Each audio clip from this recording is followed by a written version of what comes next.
Welcome to Gospel Tangents, the best source for Mormon history, science, and theology. I'm Rick Bennett. Steve Pynakker is the evangelical host of Mormon Book Reviews, and he asked me why I started Gospel Tangents. I thought you might enjoy the answer. Check out our conversation. So you got the family, you've got a fulfilling life, you're into sports, you're into math, and you're a well-educated man. And all of a sudden you decide you're going to start doing something called Gospel Tangents. Now, what was the seed of that? Where was the idea? And what made you decide to want to do something like that?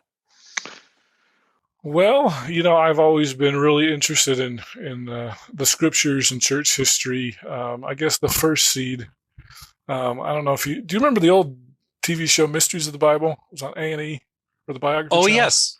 I loved that show. Sometimes I even show clips of it in my Sunday school class.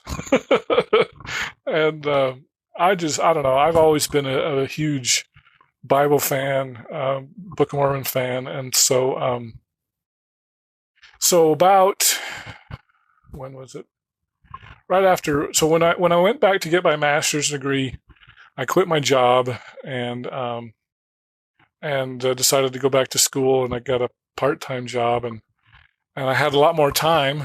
Plus I was commuting up to the University of Utah, and I got into podcasting, and I decided to start my own blog, and so I did a little bit of blogging for about 10 years, and then I thought, you know what? I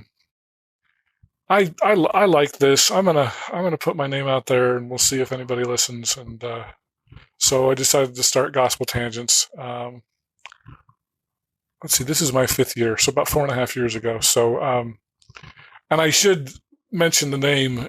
Gospel Tangents. I had had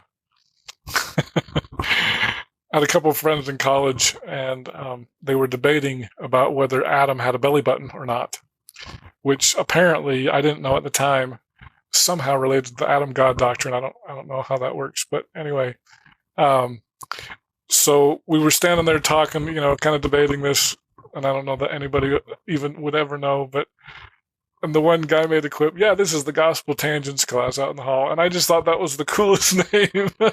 And so that's kind of where I got the name. And then when my kids were younger, they were probably 8, 9, 10, around there. And I had told them a Book of Mormon story, and they didn't know it. And I was like, you don't know about Nephi and Laban and, all that stuff. So I was like, all right, well, I'm going to make a little Book of Mormon for kids. And then my 10-year-old goes, we could sell it. And I'm like, nobody's going to buy this. Are you kidding me? But then I thought, Amazon has this thing where, you can publish it. I was like, we'll sell it for $1.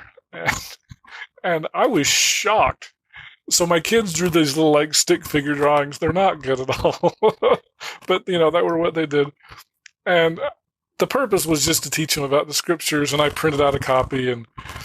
But I was shocked that people were buying these things, for $1. Who cares? So then, so we did a Bible for kids. We were like, oh, we're going to sell that one for $3 because, that anybody will buy that.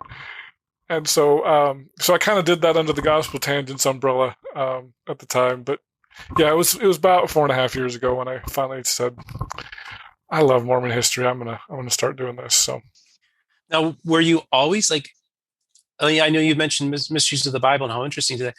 Were you interested in Mormon history when you were around your kids' age, like that, 8, 10, 11, 12 years age? Or when did you decide or when did it become interesting to you, I guess? So what? I got married in 2000, and I believe, if I remember right, it was about 2000, maybe it was 2002, because we have pictures of my wife pregnant. So she was pregnant with my oldest son, and we were at Nauvoo.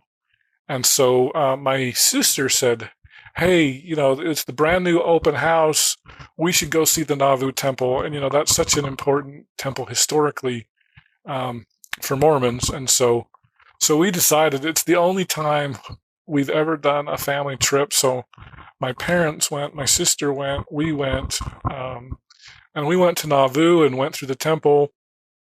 And of course, the LDS Church has a bunch of sites there, and the Community of Christ does too. And so it was really interesting for me to go to these Community of Christ sites, and because they're just as big a fans of Joseph Smith as we are, and to hear their things. And I remember at the time I didn't know that Emma had remarried, married a guy named Louis Bideman, and then I found out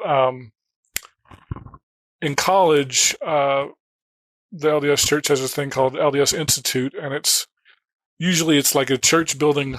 It's either on campus or right off campus, and they have it at many campuses across America. And so my institute teacher had written a book called "What Happened to the Family of Joseph Smith." And so that was probably the first church history book I read, because I was just so enthralled with church history. My mom says, "Oh, Gerald Johansson, your institute teacher. Oh, he was our bishop too, previously. He had written this book." So I went and bought it, and I just kind of ate it up. So that was kind of the beginnings of my kind of delving in to church history. It was probably about 2002. But I've always kind of had a really interest in the scriptures and interest in the Bible and stuff like that. And so, but that Nauvoo trip was a lot of fun. And then when I went and got my master's degree, I started that in 2006. And I had a little bit more free time. So I started blogging, started reading books. I got in a Mormon book club, which most people, guys don't do book clubs. That's what girls do. But a bunch of guys, we got together. We were going to read Rough Stone Rolling. But we did it for about a year. And all these books that I would have never read. At the time, I had already read Rough Stone Rolling, so I didn't have to reread that one. But it was just fun to get together with a bunch of guys and talk about church history. And unfortunately, that kind of fizzled out. But The Mormon Question, I remember that was a book we read by Sarah Berenger Gordon, and she's non-Mormon, by the way. And anyway, I just ate it up, and it's fun for me. So. Well, that's funny. It just dawned on me. So you really got into this around 2002, and of course, I'm younger than you, so technically I've been into Mormon history longer than you have. But I didn't expect that. That's very interesting. So, this is so. I wanted to ask a little bit about your experiences doing the podcast. Like, I'm going to start with, tell me about some of your favorite guests that you had on the show. Oh, that's like picking my favorite ice cream. Okay, so you only have two. You only have two that you can think of off the top of your head. Favorite guests, Matt Harris. He feels like a brother to me. I could have Matt Harris on every month. I swear. He's fantastic. Paul Reeve, he was one of my first interviews. I need to get Paul back on. I haven't had him on for a long time. And you'll probably notice a pattern. Both Paul and Matt are really good historians with issues around race in the priesthood. And as you know, we had a priesthood ban. Well, that's the interesting thing. Most people think it was originated with Joseph Smith, but a historian by the name of Lester Bush was the first to say, no, there were actually black priesthood holders in the days of Joseph Smith, and it was really Brigham Young that instituted, and that has pretty much held up. And so Matt and Paul have kind of taken over with from Lester, and have produced some great work. Neil Bringhurst is another one.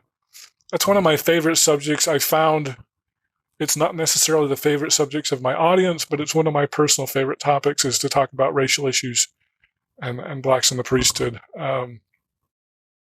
So, other ones, I like to talk to polygamists, Benjamin Schaefer and David Patrick from Christ Church. They're a polygamist offshoot in southern Utah. Who else? David Osler. I like David Osler. He's written a book on how to deal with faith crisis, which, it seems to be a big problem, not just in the LDS church, but all churches in general. There's just such a lot of people that are losing their religion, to quote REM. And that's a fantastic book. I think every bishop, probably Protestant person as well as LDS person, You should get that book. Anyway, I could go on and on. Well, There's yeah, lots that's of interesting. favorites. Well, you'd mentioned the polygamist, so I just have to kind of, do they ever go to you and say, Rick, this is the way to go, this is how to do it? Do you ever have, like, whether it's them or other groups, do you have anybody try to proselytize you into their group? Not really. The interesting thing about Christ Church is they do have missionaries, and they have the Sunstone symposium usually in the summer, usually in Salt Lake City, and so they have missionaries there that attend Sunstone, which you'd never ever see LDS missionaries doing that. But I'm not a fan of polygamy. And they know it probably. I don't know how well they know it, but yeah, I have big problems with polygamy. But I think Lindsay Hansen Park, I don't know if you know her, but she gets proselytized way more than I do. So yeah, she's got a lot of stories to tell. Yeah, I can imagine she's really deep in the waters there. I've seen some of her stuff, so I'm aware. Yeah. So I hope you enjoyed our conversation with Steve Pynakker, host of Mormon Book Reviews. In our next conversation, Steve's going to ask me what was my biggest surprise while podcasting. Well, the two that bring to mind, actually, my current interview with Brent Ashworth, when he told me that he sat next to Ted Bundy in class. I was like, oh my gosh, I had no idea. How many people know two serial killers, Ted Bundy and Mark Hoffman? I was just like, are you kidding me? This is unbelievable. If you'd like to hear the entire interview uncut, please subscribe for just $5 a month at patreon.com/gospeltangents, and you can hear the entire interview before everybody else. If you'd like to watch the entire video for just $8 a month, you can either subscribe on YouTube, Patreon, or my website, gospeltangents.com. Just click the yellow subscribe button, and I'll add you to our Gospel Tangents Insiders group so that you can see entire videos. For those interested in a PDF transcript, you can subscribe at either Patreon or on my website. For just $10 a month, I'll send you a PDF as soon as it's complete. If you'd like a copy of the paperback as well as a PDF, just sign up for $20 a month at either Patreon or my website, gospeltangents.com. Of course, you can buy individual transcripts at Amazon.com and just do a search for Gospel Tangents interview, and you can see all the things that we have there. Don't forget to support Gospel Tangents with an awesome t-shirt like one of these. You can subscribe at Apple Podcasts at tinyurl.com/gospeltangents. Get our latest updates at facebook.com/gospeltangents. Also, you can get our Twitter updates at Gospel Tangents. Click here to subscribe, here for a transcript, and over here we've got more of our great videos. Thanks again.